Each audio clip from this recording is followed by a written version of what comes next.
HYP. Hypocrite.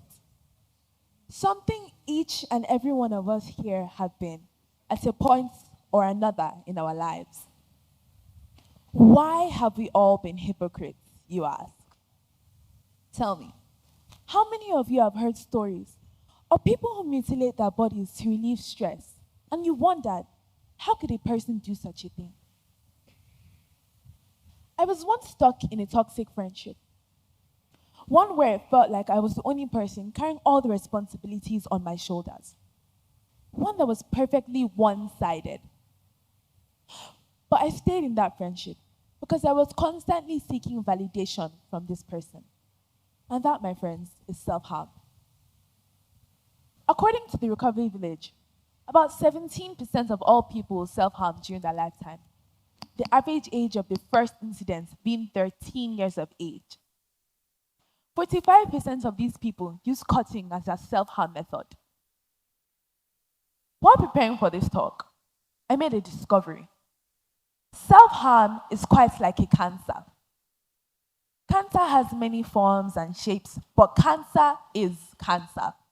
Like self-harm, whatever form, whatever shape, whatever type, self-harm is self-harm. After taking some time to reflect, I realized that we all live in a world full of self-harmers. People who are extremely oblivious to their own self-neglectful behaviors. And here's the most surprising part about this.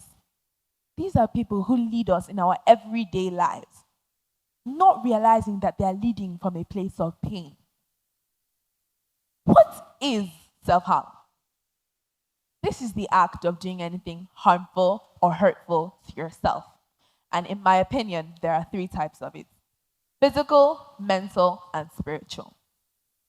People nurture harmful behaviors and think it is normal. Everybody is a self-harmer. Trust me, I know how bold that statement is, but I must make it because I believe it is true. Why do people self-harm, you ask? Are they demented, you wonder?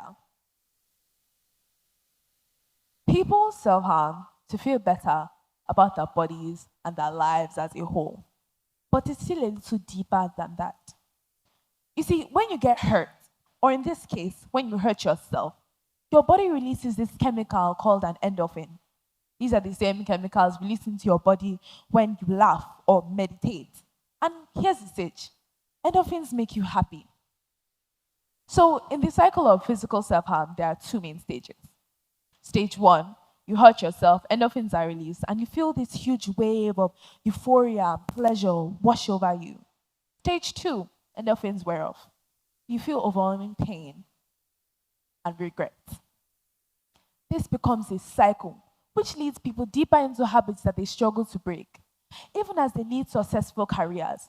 Doctors, lawyers, architects, accountants, teachers, IT managers, successful relationships, and successful daily lives as a whole. Every day, people harm themselves and think it is normal. Self-harm is so much more than cutting, hitting, and burning. Self-harm is overcommitting, tagged as being helpful. It's staying in a toxic or failing relationship, tagged as fighting for love, or just trying to make things work out. It's self-isolation, tagged as being independent. It's emotional detachment, tagged as being strong, or in many African households, as being a man. It's ignoring personal values, tagged as fitting in.